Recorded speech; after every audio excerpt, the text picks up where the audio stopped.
Hello મિત્રો, તો આજે અમે તમને જણાવીશું નવરાત્રિનું પૌરાણિક મહત્વ. તો મિત્રો, વિડીયોમાં આગળ વધતા પહેલા વિડીયોને લાઈક, શેર અને અમારી ચેનલ પર નવા છો તો ચેનલને સબસ્ક્રાઇબ જરૂર કરી દેજો. તો મિત્રો, તમને જણાવી દઈએ કે પૌરાણિક કથા અનુસાર મહિષાસુર નામનો એક રાક્ષસ હતો, જેને ખૂબ જ ઘોર તપસ્યા કરીને અગ્નિદેવને પ્રસન્ન કર્યા અને તેમની પાસેથી એવું વરદાન મેળવ્યું કે તે કોઈ પણ જળ જાતિના શસ્ત્રથી મૃત્યુ ન પામી શકે. તો આ વરદાન મેળવ્યા બાદ તે પોતાને ભગવાન સમજવા લાગ્યો અને ત્રણેય લોકોમાં હાહાકાર મચાવી દીધો. તેને બધા જ દેવોને હરાવી દીધા અને બધા જ ઋષિઓના આશ્રમનો પણ નાશ કર્યો. ત્યારબાદ તેને વિષ્ણુલોક અને કૈલાસ જીતવાનો પણ નિશ્ચય કર્યો. તો મિત્રો, આ વાતની જાણ દેવોને થઈ તો તેઓ બધા ગભરાઈ ગયા અને તેઓ ભગવાન શિવ પાસે ગયા.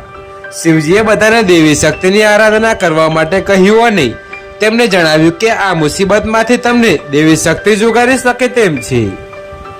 તો મિત્રો, બધા દેવોએ દેવી શક્તિની આરાધના કરીને તેમને પ્રસન્ન કર્યા અને દેવીએ બધા દેવોને નિર્ભય રહેવા માટે કહ્યું. ત્યારબાદ દેવી શક્તિએ 9 દિવસ સુધી મહિષાસુર સાથે યુદ્ધ કર્યું અને 10મા દિવસે તેનો નાશ કર્યો હતો. તેથી દેવી શક્તિને મહિષાસુર મર્દિનીના નામથી પણ ઓળખાય છે. ત્યારબાદ બધા દેવો અને ત્રણેય લોકોએ ઉત્સવ મનાવ્યો હતો, જેને આપણે આજે પણ દશેરા તરીકે ઉજવીએ છીએ.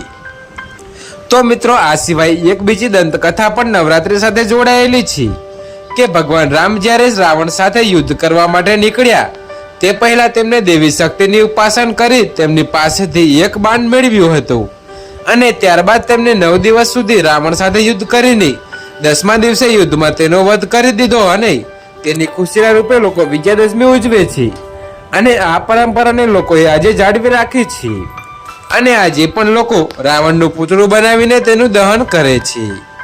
તો મિત્રો, આજે વર્ષો પછી પણ એ જ ઉમંગ અને ઉત્સાહ સાથે દશેરા એટલે કે વિજયાદશમીની ઉજવણી કરે છે. જે 9 દિવસ સુધી માતાજીએ મહિષાસુર સાથે યુદ્ધ કર્યું હતું તેને નવરાત્રી તરીકે ઓળખવામાં આવે છે. તો આ 9 દિવસ દરમિયાન માતાજીની ઉપાસના કરવામાં આવે છે અને ખૂબ જ ભાવ સાથે માતાજીના ગરબા રમવામાં આવે છે. તો મિત્રો, એવું કહેવાય છે કે નવરાત્રી દરમિયાન માં શક્તિની આરાધના કરવાથી અપાર શક્તિ પ્રાપ્ત થાય છે. તેથી તો ઘણા લોકો નવરાત્રી દરમિયાન 9 દિવસ સુધી ઉપવાસ કરે છે અને મા અંબાની આરાધના કરીને તેમની કૃપા મેળવે છે. તો નવરાત્રીનો 8મો દિવસ એટલે કે આઠમ, તો આ દિવસે ઠેર ઠેર ખૂબ જ મોટા યજ્ઞો થાય છે. આ દિવસનું મહત્વ ખૂબ જ માનવામાં આવે છે. તો મિત્રો, પહેલા તો ગરબા શેરીઓમાં કે ગામના ચોકની વચ્ચે થતા હતા, પરંતુ હવે તો આનું સ્થાન પાર્ટી પ્લોટે લઈ લીધું છે. પહેલા જે ગરબાઓ ગવાતા હતા તે તો બધા જાણે અત્યારે નામશેષ થઈ ગયા છે. પહેલા ગામડાઓમાં મહિલાઓ જાતે ગરબા ગાતી હતી અને જો કોઈના ઘરે બાળક જન્મ્યો હોય કે સારો પ્રસંગ હોય તો તેમના ઘરે ગરબા ગવાતા. પરંતુ આજે તો એ પરંપરા જાણે કે અદ્રશ્ય થઈ ગઈ છે. છતાં પણ હજુ ગામડાઓમાં મંદિરના ચોકમાં ગરબા થાય છે, જે આપણા ભારતીય પારંપરિક યાદને તાજી કરાવે છે. તો મિત્રો, હવે તો ગરબા તો દૂર પરંતુ ડીજે આવી ગયા છે અને ગરબાની જગ્યાએ ફિલ્મી ગીતો ગવાય છે.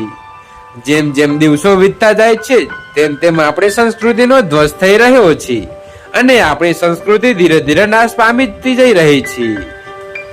તો મિત્રો, જો આ વિડીયો તમને પસંદ આવ્યો હોય તો વિડીયોને લાઈક કરજો, ચેનલને સબસ્ક્રાઇબ કરજો અને બાજુમાં આપેલા આઇકનને પ્રેસ કરીને ઓલ ઉપર સિલેક્ટ કરી લેજો, જેથી તેમને વિડીયોની નોટિફિકેશન સૌથી પહેલા મળી રહે.